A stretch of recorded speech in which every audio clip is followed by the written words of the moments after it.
Minister Narayana started the main hall piling works for assembly building in capital city Amaravati. This is going to be a basement. It will have a ground floor and then it will have 3 floors. On top of that, you will have a tall tower which will be 250 meters long, from where people can see Amaravati.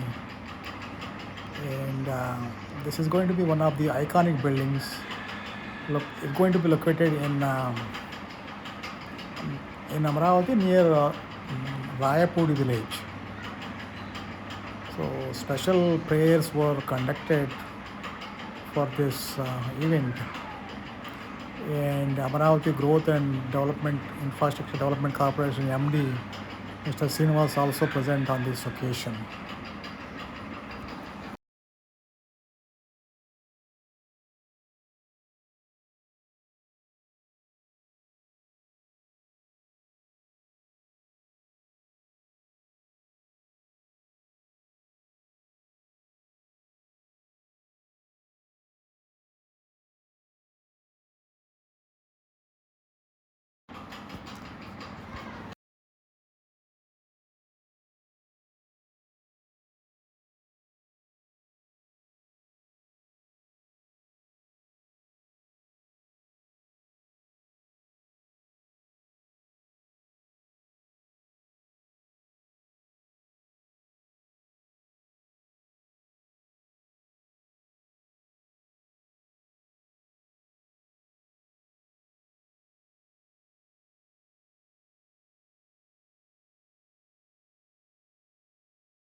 ఈరోజు Amaravati capital సిటీలో అటు trunk roads కావచ్చు, layouts కావచ్చు, అధికార భవనాలు 4026 కావచ్చు, లేదా 5 iconic towers కావచ్చు, అదేవిధంగా హైకోర్టు 7 అంతస్తుల బిల్డింగ్ కావచ్చు, లేదా గవర్నర్స్ బంగ్లా కావచ్చు, అదేవిధంగా జ్యుడిషియల్ అకాడమీ కావచ్చు, అదేవిధంగా అసెంబ్లీ, ఇవన్నీ ఎంతో వేగవంతంగా జరుగుతున్నాయి. ఇవన్నీ కూడా ఏదైతే స్టాండర్డ్ షెడ్యూల్ ఉందో షెడ్యూల్ ప్రకారం యాక్చువల్గా చేస్తున్నారు.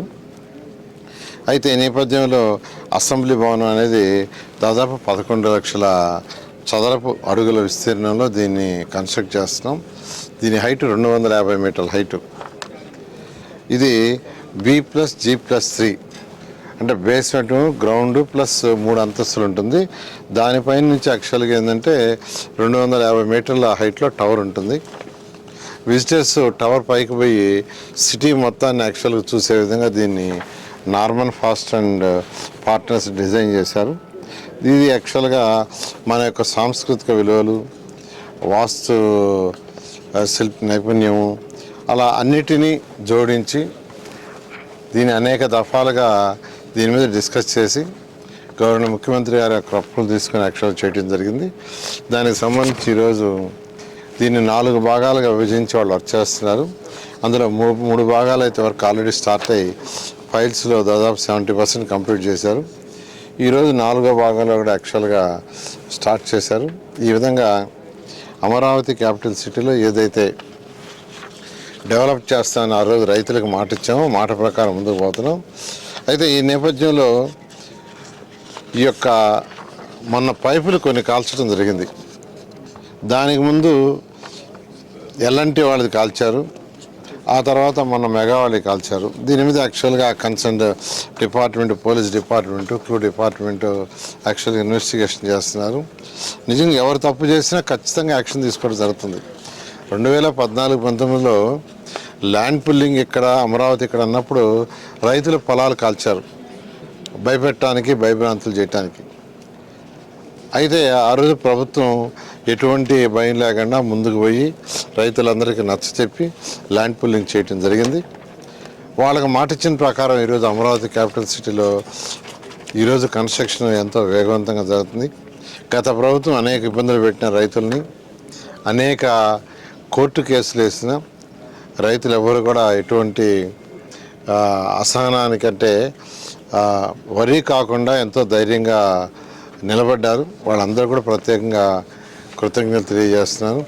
వారికి మాట ఇచ్చిన ప్రకారమే ఈ అమరావతి రాజధాని 3 yearsలో కంప్లీట్ చేయడం జరుగుతుంది.